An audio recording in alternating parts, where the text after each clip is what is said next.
We're back with another episode of Boots, Balls and Bras, powered by Pepsi Max, proud sponsors of the UEFA Women's Euros. I'm Fara Williams, and with me is Anita Asante. Neat. I mean, I'm tired. I've just got off the plane, just got into the office. We're both like this. I mean, I don't know where to start. I really don't. Start by breathing. I'll start by, I mean, I'm still kind of emotionally trying to get myself back to some normality level. But before we get started, I was literally on my taxi in to the office this morning, and I got a message, and it was like, I'm obsessed because have you seen like what the goal scorers spell out? And I'm like, no, what was it? And then she was like, ABBA. And I'm like, oh my days. You're joking? Aslani, Black Stenius, Bronze, and Agyemang. And I'm like, so we literally meet, and there was that's brilliant. And they said, oh, it's funny because there was a picture in the stand where like one of the Sweden fans had like ABBA, I saw that, and underneath it had the Beatles. And saying like we're like better than So like yeah, I mean, mental, right? Is it too soon then to say sing the winner takes it all? No, we won't do that. You can do it. I'll wait. I mean, look, I'm glad that I can come in this morning and we're able to laugh and smile and kind of I mean, happy that England have progressed into the semi-final. But if you could summarise, and this is going to be really difficult, but if you could summarise that game in 3 words, like, how would you explain it?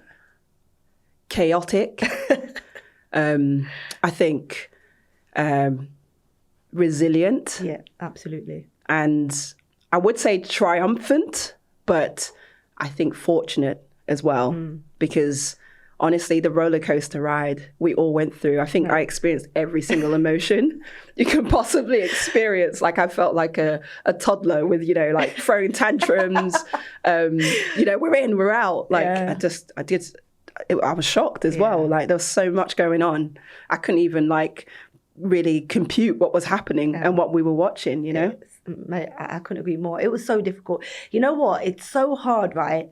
Because I mean, I probably speak on behalf of a lot of like former players, and obviously England. We are England fans first and foremost, right? We want England to do well. Doesn't matter who's playing, we want them to do well.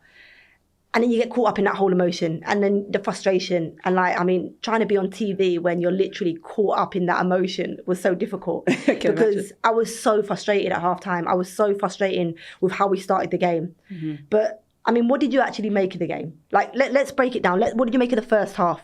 And then we could talk the second, because it was so different. I mean, the first half, the first minute of the game was like the worst possible start we could have had. Let's be honest, like the team just did not come out the blocks. I thought Sweden had the structure.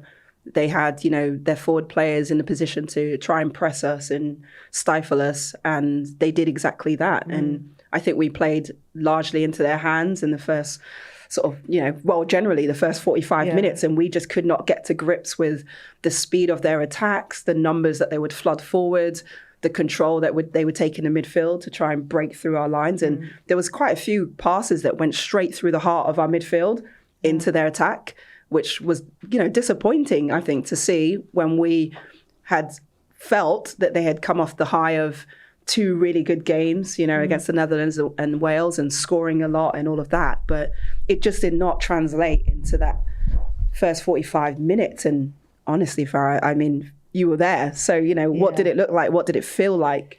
I think you summed it up well in terms of that frustration and kind of, clueless is probably the wrong word, but we ran out of ideas in that first half. It was like we didn't know or couldn't problem solve within game. And it was really evident from the stand and kind of having that overview. But I think for me, the frustrating thing, we've played them, 3 times now. We played them twice in the Nations League, and they were stalemates. And then obviously that 4-0 victory. But I still look back and, to that 4-0 victory. And I remember being in the stand, and that opening 20 minutes, they absolutely suffocated us. And they had, a press that England at the time couldn't find a way out. And they had a couple of chances. I think back to that Mary Earp save onto the There was a few things that had happened. I think it was Black Stenius that went through early in that opening 20, missed, and we rode our luck, and they weren't clinical. And we went on, and Beth Mead scored an unbelievable goal. I mean, the touch and finish in that game in 2022 that really changed the momentum for us. And I think back to that, and that's exactly how we started again yesterday. So 3 years on, it's like, where's our learnings been? Because we've played them twice in between that. and they've been stalemates. So the fact that there was no learning, the fact, and they've got all of that, I'm sure they've done all the analysis, they've got the staff and certainly the finances in order to be fully prepared. And, going into it, we knew the stats were that Sweden liked to attack down their right-hand side. Over 68% of their goals have come down their right-hand side, which meant they are going to set traps in their press down our left. And so we're going to be vulnerable in that area. Now, for me, what do you do as a coach? I mean, I don't coach, and that's probably why I'm sat on the other side. But you would nullify that. You would find ways to nullify and then counteract it. And we just didn't do that. And we set up, and they could have been 3-0 up within the opening 15, 20 minutes, right? Yeah. And then they had that chance right before the half, that Hannah Hampton saved down to the left from Rolf. And I'm thinking, how have we got through this? Yeah. And only be 2-0 down and even prior to that, the Leah Williamson. That's what I'm saying. Block, the block from Leah. That's the one I'm saying. We could have been 3-0 down because that comes straight after the first goal. So I was just disappointed that we set up the way that we did. And then I'm like, you mentioned it, we couldn't play through their press. So we decided to go long. Mm-hmm. But actually, we've got a team that talk about wanting to play the England way, and we went and played the Sweden way in terms of we turned it into a direct transitional game, which, in terms of the transitions, suit them better than they do us. We're more of a possession-based, a build-based team, like to control games through our possession. And we were sending it long. And we lost control of the game in that 45. Mm-hmm. I mean, we were so lucky we went in at the half 2-0. And we were able to make the changes in which we did. And it was that first half for me, my emotions were all over the place. And more just disappointed because I know the quality of the players. Yeah, exactly. And it just frustrated me that we performed the way that we did. But we were watching a warm-up. I was with Jonas, and I quite like working with Jonas because he's a manager, and you see it from a manager's point of view. And he was making some points about, even before that, when the players come out and kind of, what players wear, like, and, Sweden in tracksuits and England in like mix and match and whatever. And then the whole interactions with, club teammates before the game. And he was making some comments and, what he liked as a manager and didn't like. And it was just interesting to hear that. And then we watched interactions with club teammates from the opposition. Okay. So there was hugging and that going on, a bit, friendly and whatever. And he was like, I really don't like this. Like, as a manager, like, by all means after the game, but this is business until the game's done. And I was like, I see it from that point of view, which is really difficult because, do you know what I mean? And I was like, yeah. And then we was watching the warm-up and I was like, well, I'm a bit worried. Okay. And I know you can't really assess from a warm-up, right? Yeah. But what was it about the warm-up? You do your normal, you go through your stretches, don't you? Yeah. And then you have your little 5v5s, don't you? They've always done it in England. You have your little 5v5 possession with target players and whatever. And Sweden were doing the exact same. But the intensity of Sweden's 5v5 and the quality within that compared to England, slow and kind of not lethargic, but just, going through the motions from what it looked like.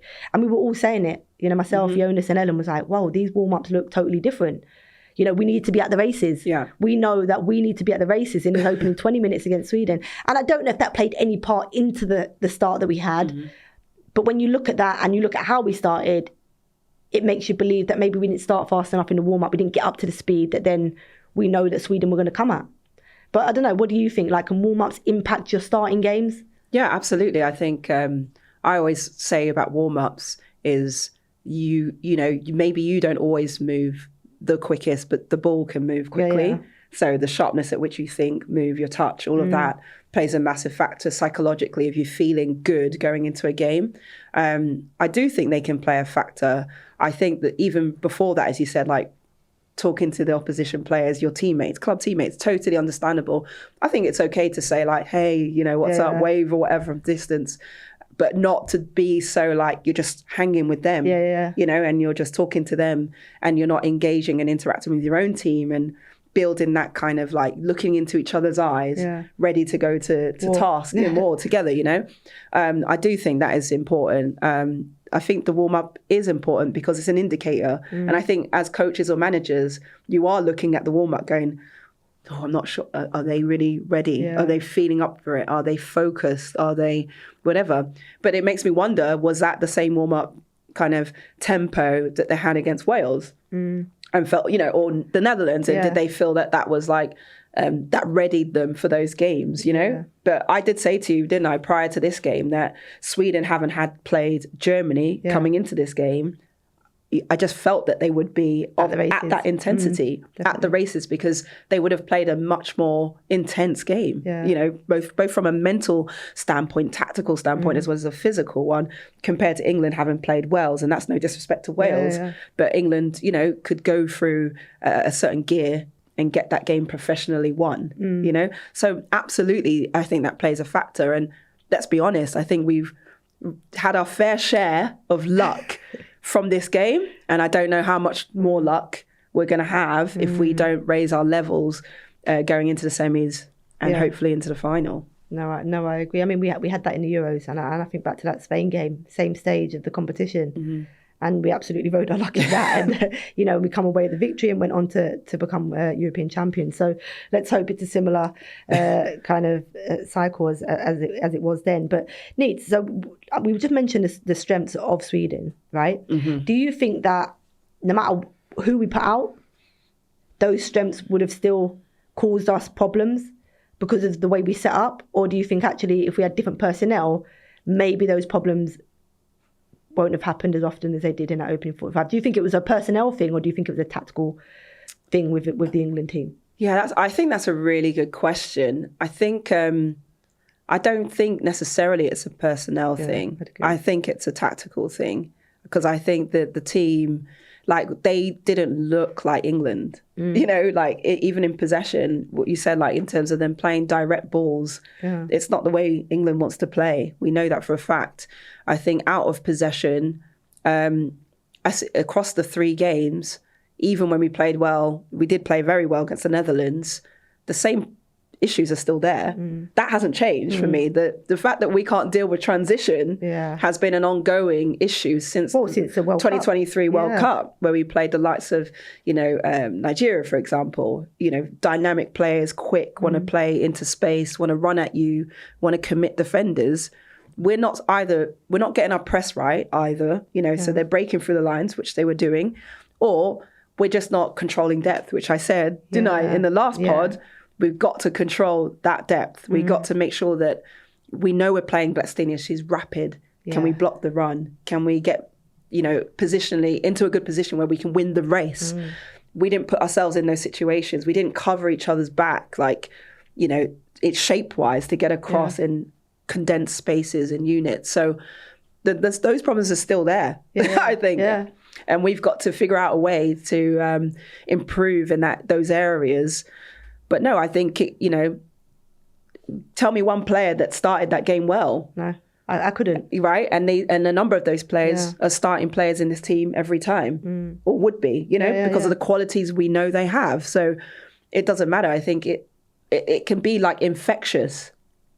Do you know what I mean? That nervous energy that you carry sometimes when you go into a game and you start off badly. Someone has a bad first pass, like the one where Jess gets on the ball. She tries to find Kira, turns over. Suddenly, we were just passing on crap. Yeah. Wasn't we? Yeah, basically. And then they were transitioning. And so I think that is infectious, because what happens is the whole team start playing a little bit with that nervous energy and not executing things well. Yeah, I mean, and there was that nervous energy in that 45. And as I say, in game, and I think Lucy said after the game, they just wasn't able to problem solve themselves within that 45, because whether it was being communicated or not, they just wasn't able to come out of that mindset that they got themselves into, whether it was nerves, whether it was, not knowing how to play around the press, or not knowing how to compete for second balls. Do you think that we haven't really applied sort of game management tactics in those? Do you know what I mean? Because that happened in France, and we didn't really see the goalkeeper go down or whatever, or the ball go out and slow the game down and get the team together. Yeah, we haven't used. I don't think we've used them. I haven't seen it. Yeah, I didn't see it yesterday. I think there was panic set in. I think when they went 2-0 down, it's a position they've never been in. Yeah, I mean, they're the first team to go 2-0 down in the knockout stage and come back from it and go through. Yeah, in the history. So it's never happened before. They had to make history yesterday after going 2-0 down to get them through. So they've never been in that position where they've been 2-0 down in a major competition, this group of players at this stage, and have to come back from it. And they looked like they didn't know a way to do that. And then obviously we had the half time, and I thought, you know what, Sarina's going to come out, she's going to tweak things, it's going to be different. And then I think it was 2 or 3 minutes into the second half. Yeah, Blackstenius gets on and go, and I'm like, scored again. We haven't changed anything. What's been said at half time? And, Hannah Hampton pulls off a really good save because that could have been game, set, and match for England. Yeah. And she pulls off another good save. And then, the game shift. I believe, obviously, Sweden, they took, three key players off. I mean, from when you took Asllani off, Rolfer off, all of a sudden, these experienced quality players that they had. Asllani was injured. She had an injury that, you could see the physio. Jonas was saying, look, the physio is telling the manager about a player to come off. And he says, when this happens in Sweden, it means they have to come off the pitch. The physio, he was like, the physio only comes out the dugout if they're making a decision. And she kept coming, the physio, and was saying to the Swedish manager, look. And then, he kept her on for as long as he could. And I felt as soon as the Asllani in particular, just because of the way she controlled that midfield, and her connections with Blackstenius, and she can hold the ball and carry it. And that's dangerous, especially when they're playing so deep. Exactly. So they were hanging on to 2-0. But when they played out from that, Asllani, with the qualities that she has, can control that better. I think when they lost her, I think they lost a little bit of control of the game. And then, look, let's talk the substitutions for England, because they were absolutely game changers. Yeah, absolutely. And it's on both ends, really. The Agyemang, I felt like the Agyemang one was needed sooner, in my opinion. We waited so long. I mean, it was on 60 minutes on the clock, right? And I'm looking and I'm like, not one player from when they come out from the half had warmed up. Not one player. They didn't come out of the half. And I was like, what's happened? Like, why are we not even... Yeah. And then we saw Agyemang and Beth Mead and Esme Morgan, they were warming up. And I was like, right, we're going to make some changes soon. But the Agyemang in particular, because I felt like Russo was so isolated. There was no player close to her. She was being delivered. I can't even tell you the type of deliveries and service she was getting from her teammates to try and, deal with, and, whether it to be hold up play, run things. The quality was poor. She needed someone close enough that when them poor balls were going up to her, somebody was close, and Agyemang was that person. Or either or, it could have gone up to Agyemang because she had the presence to be able to be there, and then obviously Russo could get underneath. But that was a massive change for me in terms of trying to get a grip back on the game. Yeah. And then Chloe Kelly. The magic, what was it? I think Brownie said in commentary, the shin pads, the lucky shin pads. Her and her husband, and she saw them getting wrapped. And I mean, one ball, I think it was her second or third touch in the game, Chloe Kelly, and puts that ball into the back post for Lucy Bond's header. It's unreal. Game changer in 90 seconds, I think, 2 goals. I mean, everyone on Twitter was reminding me it was like the Arsenal connection with those 3 subs, as in Mead and Agyemang and Chloe Kelly. But I think Chloe Kelly, what I love about her is the sort of she's got that fire in her belly, hasn't she? When she comes into a game, that she's going to be the difference and she's going to impact it. And to have that bit of quality and composure to deliver that unbelievable ball back stick. And who's there? The one and only Lucy Bronze, right? In the perfect position to just head that into the back of the net. I mean, was fantastic. And you just felt the whole energy shift so like massively. And going back to your point about Agyemang, I think her presence just caused another kind of question mark for the Swedish defence. And all of a sudden they were worried about this player that they've not come up against in previous games. They don't know necessarily what to expect all the time. And she just created some chaos in there, which I thought was like perfect. And again, that kind of bravery, that youthfulness that she brings of just like, I'm here, like I'm ready, like find me. You're right, but the thing is, before we were putting balls into the box, and Jonas was like, why is England putting balls into the box? Because Sweden love this. That's their bread and butter, isn't it? Exactly. Yeah. But then the difference when you bring Agyemang on with that presence and physicality that she brings, it just adds something. So actually those crosses then become more effective because it gave the centre half something more to think about. Whereas before that, we didn't really have that effect on them. And now their body positions were all over the place. And obviously 2 goals from crosses. Unreal. Which, weren't expected. But into Agyemang. And then the finish. And the finish. The one thing about her is she's a proper finisher. Yeah, she is. In and around the box, she is clinical and instinctive, in those moments. And I think you need sort of a player like that. But the 3 subs were just electric. Yeah, absolutely. I thought our subs and I thought their subs... I thought our subs impacted us and their subs didn't. But look, what we do have to talk about, and look, we have to just brush the performance as fans under the carpet because we're through. So we've got, another game to look forward to on Tuesday against Italy, a game that we are expected to win. But we have to talk about the mentality of this group of players, the resilience that they showed, because I'm sure I was one of many that wrote them off at 2-0. And with the amount of chances we were conceding, I don't think anyone believed. And I'm not even sure the players at times believed, but they turned up, they had resilience, and they got the game done.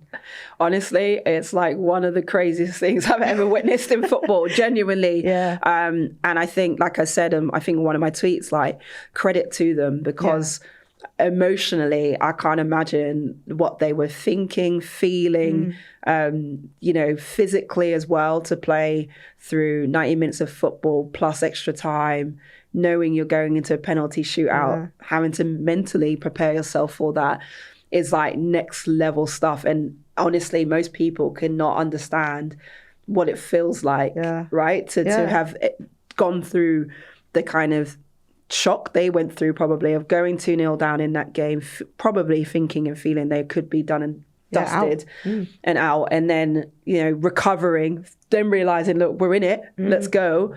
And then going, all right, now we've got to steel ourselves for a penalty shootout. Like it's literally like, it makes you want to puke. Like watching it, I felt like I was going to be sick, physically ill.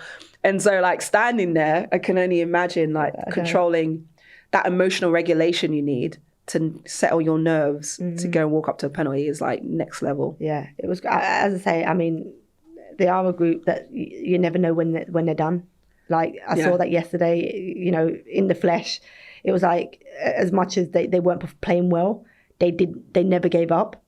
And, you can't say that for many teams, certainly teams I've been a part of in the past, England teams, at times, 2-0 down, it's like, we're never getting back into it. There was an underlying belief, I felt, you could kind of see it, but the quality wasn't living up to it. It wasn't quite there with it. But yeah, I mean, when Lucy got that goal, the stadium erupted, and it was a complete shift in momentum for that England team. And luckily we got that goal, quickly after, because I think that just settled it then. We didn't look like we were going to score after that.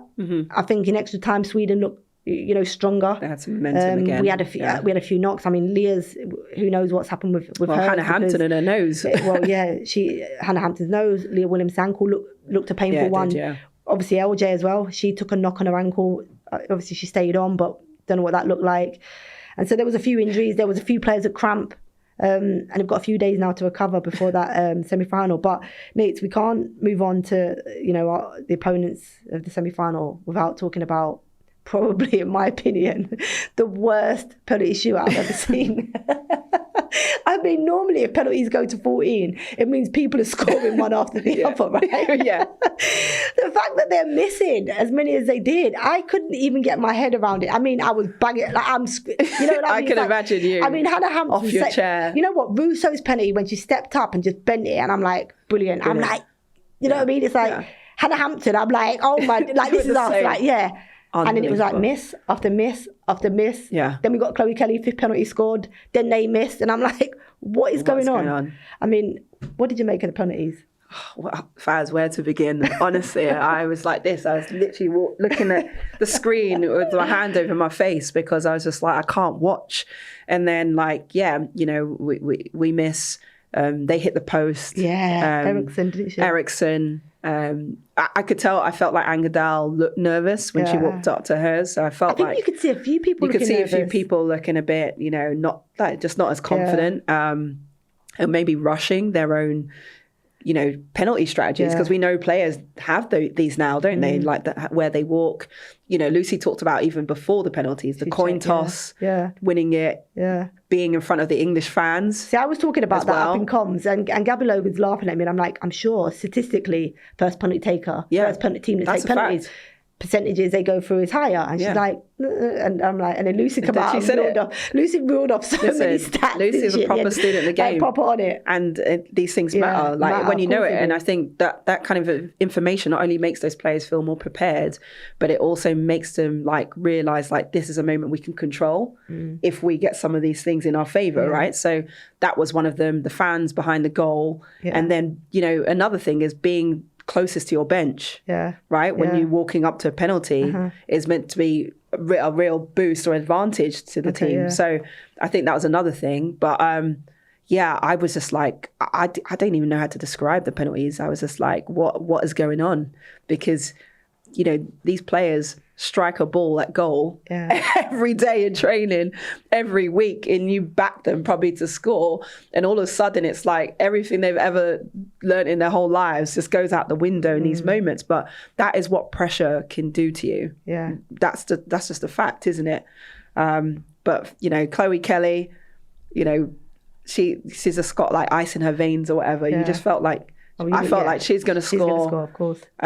She has that unorthodox run up that I think maybe puts off the goalkeepers too. But brilliant stuff. I mean, Sweden had chances to win the game, whether it be an open play and in penalties. Well, I mean, the one before, penalty, the goalkeeper.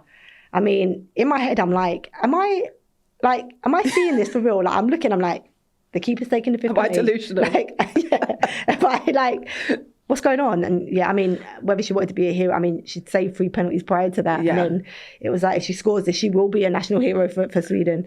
But I mean, a dreadful penalty. Looked like she's having a goal kick, to be honest. Yeah, exactly.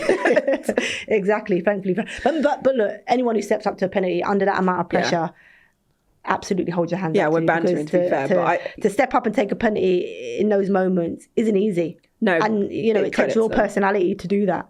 And look, after a game, you know, that was like that, you know, the emotion that they would have gone through and, you know, then trying to control that emotion and knowing that they've been given a second chance and all of these emotions. But look, massive credit got it over the line. to them. We got it over the line. That's all we're saying. We got it over the line. We got it over the line, and I'll take that all day. But we have Italy, Neats, on Tuesday, and we've watched Italy. Italy, were they one of your dark horses? You said, I think I don't know if I would have considered them a proper dark horse actually prior to the tournament, but I think that you know, credit to them. They've got themselves into a semi-final and deservedly so. Yeah. You know, the Norway game, I thought they were the better team for a large part of that game. And they've created history again, you know, for themselves to get to the knockout phases under a new manager as well. And you saw what it meant to them when they celebrated after that game. And I think, you know, we can't take them for granted. Like, we can't take them lightly. The fact that they have beaten Norway, who were also top of their group, despite not being at their best. They are one of the teams that have struggled to score a lot of goals and they find themselves in a semi-final. Yeah. So they are a risk or a danger, actually, when you look at it from that context. There's a lot of experience in that team. Yeah, the likes of Girelli, Bonansea, you know, Ariana Caruso's had a pretty good tournament. So there's threats that we're going to have to watch out for, and we're going to have to perform a lot better than we did in that Sweden game. Absolutely, and they play a different way.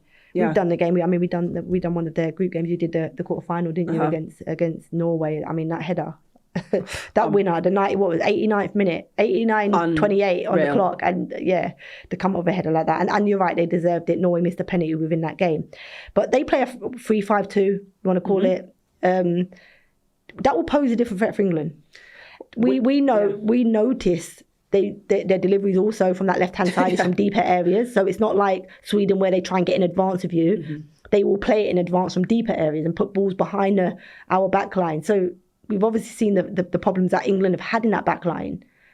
Yeah. Tactically, you know, what are we thinking? Two centre forwards up against our centre halves that are, you know, haven't been the best. Mm-hmm. Certainly not in the Sweden game. I think what's interesting is we also flipped our system, didn't we, at the end of the Sweden game into that 3-5-2 when we were chasing. Yeah, chasing. So it's like, are we going to stick with our system? Are we going to try and match theirs? Do we feel like that gives us more joy having someone play closer to Russo potentially? Yeah. I don't know. But I think with Italy, I think that because they play 2 forwards, the protection in front of the 2 centre-backs is going to be key. Yeah. Because the way they found space against Norway was because of that midfield being so disjointed and the gaps between them being so big. Yeah. And basically what the Norwegians struggled with was we were trying to figure out whether or not they had tactically planned to have their fullbacks jump press the wide midfielders and the centre-backs to stay put and leave that kind of space between fullbacks and centre-backs for midfield runs and things like that. And I think that's the problems Italy posed Norway was that. So I think for us, It's whether or not we're getting that support from beside Kira in the right moments to shield passes into the likes of whether it's Jurelli or Cantore or whoever it is. You know, I think is going to be massive. And also crosses from deep.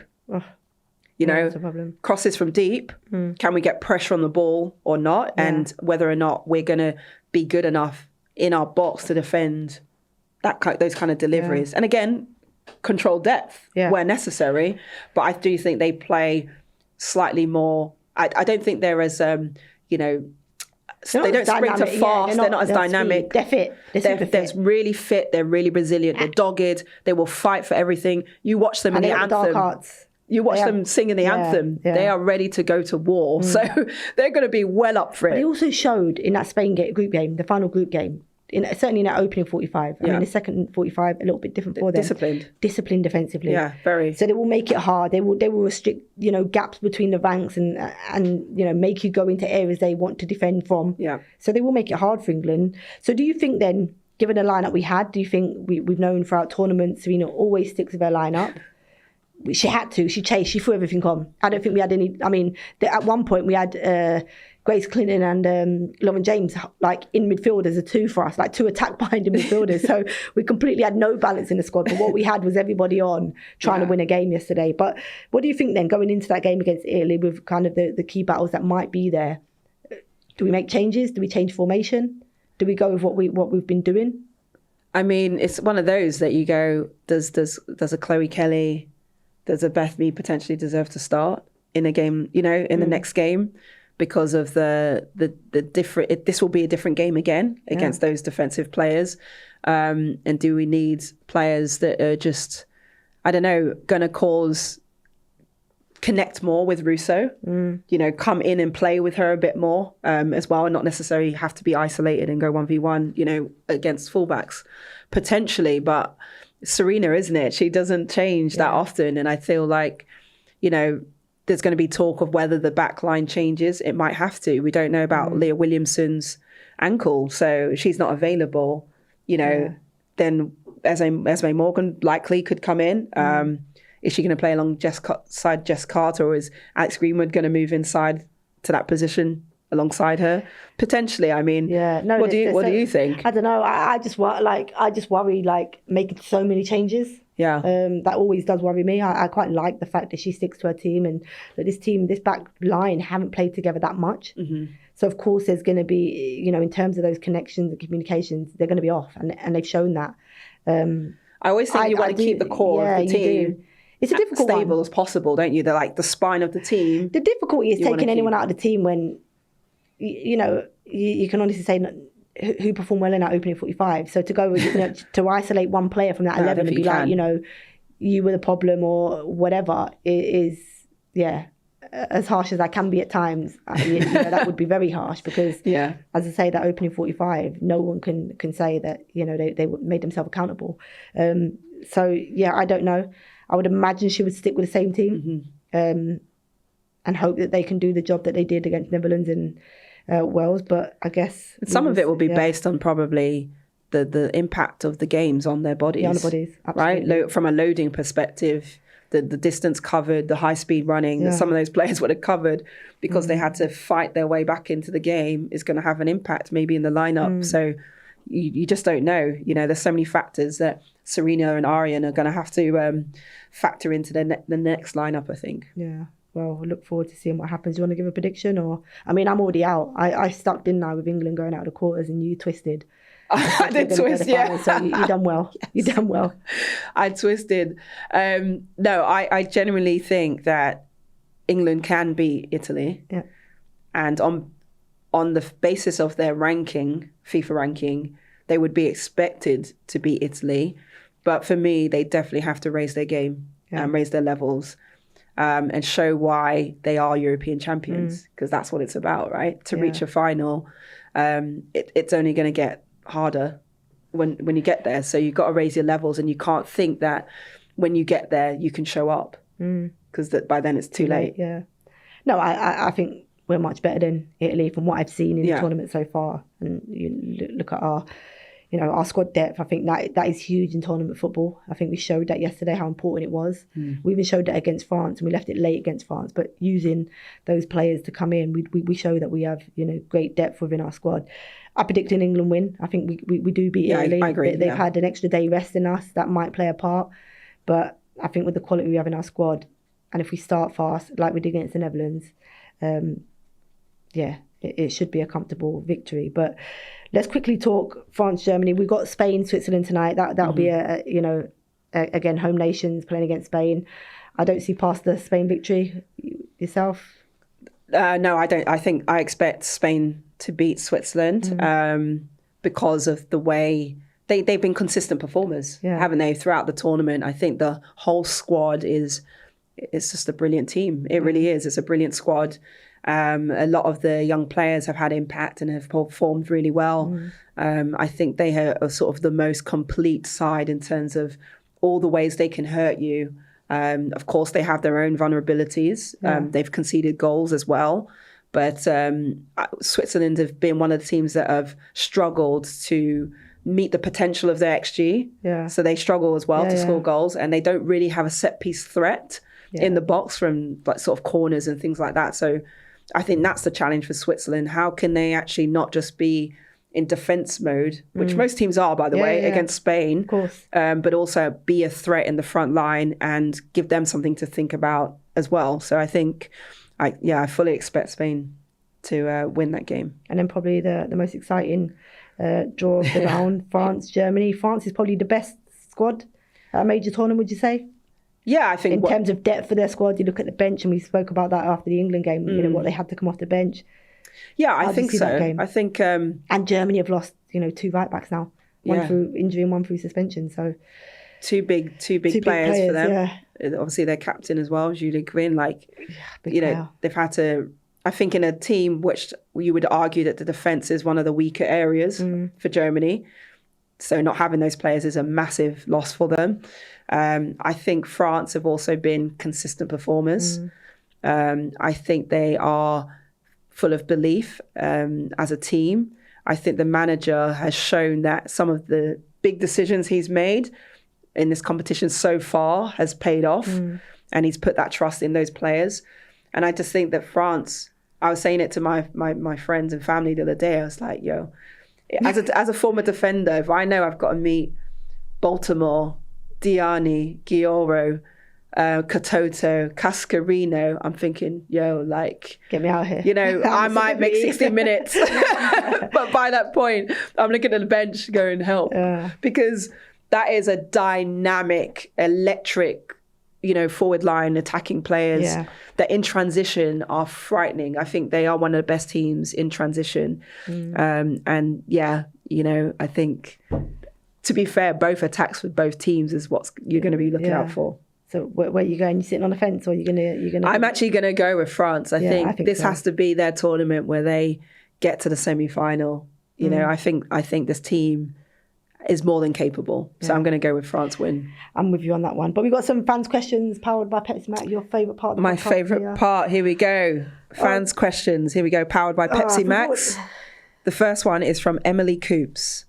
Do you think Sarina will keep the same starting 11? The defence makes me worried. I don't think we change it. And if we do, not too much. And then, I do think the defence has been a problem. We saw that against France. We tweaked it. We never really got tested against the Netherlands. We did early on in that opening 3 minutes, but nothing after that. And then we obviously saw that how easy we were to score against with the Welsh goal, which, really disappointed me and worried me when we play top teams, what that would look like. And we saw yesterday what it looks like against top opposition. So it's worrying. I don't think it's solely a defence thing, like as in a back four unit. I agree. I think it's a collective thing, as in the start positions of whether it be midfielders, attackers or whatever, that collective defensive responsibility in those transition moments, the counter press is not there. So I don't think there's too many changes, but I agree. I think it's a tactical thing as what, regardless of whether we're going to change personnel, is if we don't solve how we can get pressure on the ball and stop the source at times, it won't happen every time, that's football, but also the speed of recovery. Yeah. I don't know if our speed of recovery in those transition moments have been good enough, because yes, fullbacks will get isolated. Yes, the centre backs will get isolated, but are we all sprinting like maximally to get in and recover, you know, for second phase or third phase, or whatever it is? That's part of the game as well. And the defending is not solely the back five. It's the whole team defending, as you said. Yeah. So, I think... and also, like, now is Sarina going to just make big changes going into a semi-final? I doubt it. Very unlikely, I think, when those players haven't had significant minutes throughout the competition. So she'll keep us thinking. She'll keep us guessing. Yeah. So the next question is from Sarah Hislop. What can Kira do differently when she's getting marked so tightly?